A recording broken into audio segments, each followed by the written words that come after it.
గాంధీ భవన్లో కొండా మురళి మాట్లాడుతున్నారు. లైవ్ చూద్దాం.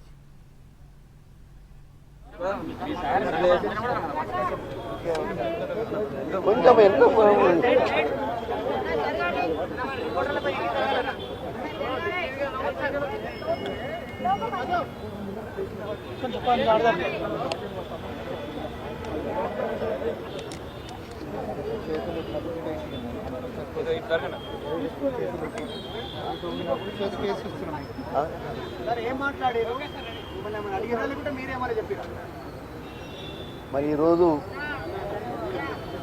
నేను గాంధీ భవన్కి వచ్చుడు ఇది మూడోసారి. ఎందుకంటే నేను ఎప్పుడు ప్రజల మధ్యలో మరి వాళ్ళ సమస్యలను తీర్చుకుంటూ పేదల బడుగు బలైన వర్గాలకు బీసీలకు న్యాయం చేసే కార్యక్రమంలో అక్కడనే బిజీ ఉంటా. ఈరోజు మరి ఆ రోజు రాజశేఖర్ అన్న నేను వచ్చిన రోజు గుర్తుకొచ్చి 2 రోజుల క్రితమే అయిందేమో అనే ఒక బాధ కలిగింది. మరి నేను ఒకటే మాట చెప్తున్నా, కాంగ్రెస్ పార్టీ అన్నా కాంగ్రెస్ పార్టీ పెద్దలన్నా మరి నా గౌరవం. ఎందుకంటే ఆ రోజు మీరు చూసిన రాజశేఖర రెడ్డి గారి గురించి మేము త్యాగం చేసినాం. మరి ఈరోజు కూడా ఒకటే, రేవంత్ అన్న ఇలా ముఖ్యమంత్రిగా మళ్ళా ఉండాలని ఒక బీసీ నాయకుడు మరి మహేష్ కుమార్ నిన్న పిసిసి అధ్యక్షుడు అయినందుకు మరి సంతోషపడుతూ ఇక్కడికి రావడం జరిగింది. నన్ను ఎవ్వరేం క్వశ్చన్లు అడగలేదు. మరి అందరూ కూడా నాకు దగ్గరే కాబట్టి నేను ఆ రోజు మరి రాహుల్ గాంధీ గారు మా దగ్గర పాదయాత్ర చేసిండు. రాహుల్ గాంధీ గారు అంటే నాకు గౌరవం కాబట్టి ఆ రోజు మరి నేను మాట్లాడడం జరిగింది. ఈరోజు కూడా సోనియా గాంధీ గారన్నా ఇక రాహుల్ గాంధీ గారిని ప్రధానమంత్రి చేయాలనే మరి ఆ తపన నా దగ్గర ఉంది. కాబట్టి మీరు ఎవ్వరు కూడా దీన్ని వేరే విధంగా అర్థం చేసుకోవద్దు. ఎప్పుడు కాంగ్రెస్ అంటే గౌరవం, దయచేసి దీన్ని వేరే విధంగా చిత్రీకరించవద్దని మరి కోరుకుంటున్నాను. సార్, రాహుల్ గాంధీని ప్రధాని చేయాలనుకునే కొండా మురళి సొంత పార్టీ ఎమ్మెల్యేల మీద, సొంత పార్టీ నాయకుల మీద బహిరంగంగా కామెంట్లు చేయడం వల్ల అది ఎంతవరకు మంచిదనుకుంటున్నారు? మంచిదో చెడ్డదో అనేది నా అంతరాత్మకు తెలుస్తుంది, అంతే తప్ప దాన్ని బహిరంగంగా చెప్పాలి అనేది అంతరాత్మ మీకు సంబంధించిన విషయం. కానీ ఎదుటి వాళ్ళని కూడా హట్ చేయదు కదా, వాళ్ళకు కూడా ఉంటుంది కదా అంతరాత్మ. అదేదో వివరణ వాళ్ళకి ఇవ్వడం జరిగింది. ఎవరికి ఇలా మల్లు రవణకు చెప్పడం జరిగింది. పొంగులేటిని టార్గెట్ చేస్తూ ఒక అంశాన్ని ప్రస్తావించారు. ఆయన అలా మామ రాజకీయాల్లో లేకుండా నేను చేశాను కాబట్టి ఇప్పుడు మమ్మల్ని ఇబ్బంది. కొండా మురళి అంత బలహీనుడా? పొంగులేటి ఫోర్స్ చేస్తే కొండా మురళి రాజకీయంగా ఇబ్బంది పడేంత బలహీనుడా?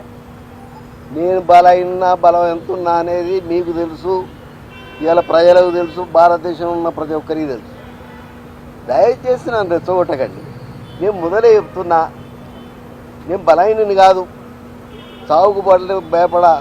ఇంకా 4 బుల్లెట్లు ఉన్నాయి నా దాంట్లో. నేను అందుకే కొంచెం నీడకు వస్తారా అని అడిగినా, లేదు మా మీడియా ఆయన ఇన్ఛార్జ్ చెప్పడం జరిగింది, అక్కనే పెట్టిందన్నా ఎండైనా మీరు రండి అని. మీరు బలహీనులు కాదు, మీరు రెచ్చగొట్టే రెచ్చిపోరు. కానీ పొంగులేటి శ్రీనివాసరెడ్డిని నియోజకవర్గంలో ఉన్నటువంటి ఎమ్మెల్యేలు అందరినీ ప్రస్తావిస్తూ వీళ్ళంతా ఇవన్నీ విషయాలు చేశారని చెప్పారు కదా. నాకు ఆ విషయమే తెలియదు. మరి మీరే సృష్టిస్తానేమో కానీ నాకు ఆ విషయం కూడా తెలియదు.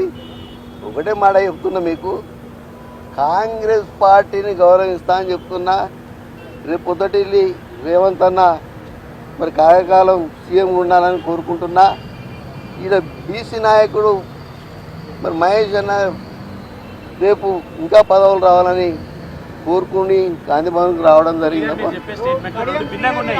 పార్టీని గౌరవిస్తా అంటారు, పార్టీలో ఉన్నటువంటి ఎమ్మెల్యేని గౌరవించట్లేదు. మీరు ఇంటివా? ఓకే. ఎవరు? నేను రాజీనామా చేసిన, వాళ్ళు చేసుకుంటే చేసుకోవాలి. నేను మాత్రం రాజీనామా చేసి యునానిమస్గా భారతదేశంలో ఎమ్మెల్సీ ఎవరు గెలవలే, నేను ఒక్కనే యునానిమస్గా గెలిచిన. ఏ పార్టీ కూడా నామినేషన్ కూడా కనీసం వేయలేదు. అయినా బయటకు వచ్చినప్పుడు నేను రాజీనామా చేసినప్పుడు ఆ రోజు మరి ఎవరైతే గౌడు మన టీఆర్ఎస్లో ఉండే అని చెప్పిండు మా చైర్మన్ గారు, బీసీలల్లా నువ్వు ఒక మొగోని అన్నా అని. అర్థమైంది కదా? ఈ బీసీలను నువ్వు ఓరకపోతే ఎట్లా? మీరు కూడా మమ్మల్ని కావాలని రెచ్చగొట్టుకుంటా. దయచేసి బీసీలను గౌరవించండి. బీసీ అది వాళ్ళకి ఎన్ని ఇబ్బందులు ఉన్నాయో నాకు తెలుసు. నేను మొన్న కూడా మాట్లాడినా, నేను అక్కడ వరంగల్లో మాట్లాడినా. మాకు తెలుసు అణగారిన వర్గాలు ఎలా ఉంటాయి. గత 45 ఏళ్ళ బట్టి నేను వాళ్ళ కోసమే పోరాడుతున్నా. నా పేరు కొండా మురళీధరరావు పటేల్ ఉంటే నేను కొండా మురళి అని పెట్టుకున్నా. నాకు మాఫీ మీకు ఒకటే చెప్తున్నా, ఫోటో కేసులు కేసులకే నేను భయపడలే. దీనికి మాఫీ చేసుకున్నందుకు కాదు. కాంగ్రెస్ అంటే నా ప్రభావం తగ్గితే ఇంతెందుకు, మీరంతెందుకు రావాలి? మీరే చెప్పండి దయచేసి.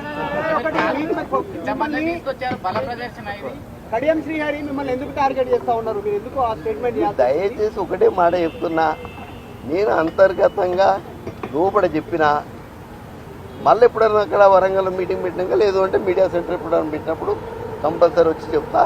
కాంగ్రెస్ పార్టీ అంటే నాకు గౌరవం ఉన్నది, మహేష్ అన్న అంటే గౌరవం ఉన్నది, రేవంత్ అన్న అంటే గౌరవం ఉన్నది.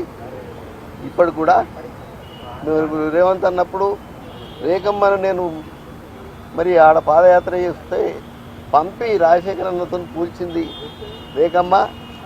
మేమంతా ఒక్కటే. మీరు ఎవరు కూడా దయచేసి దీంట్లో ఎలాంటి విభేదాలు లేవు. అర్థమైంది కదా?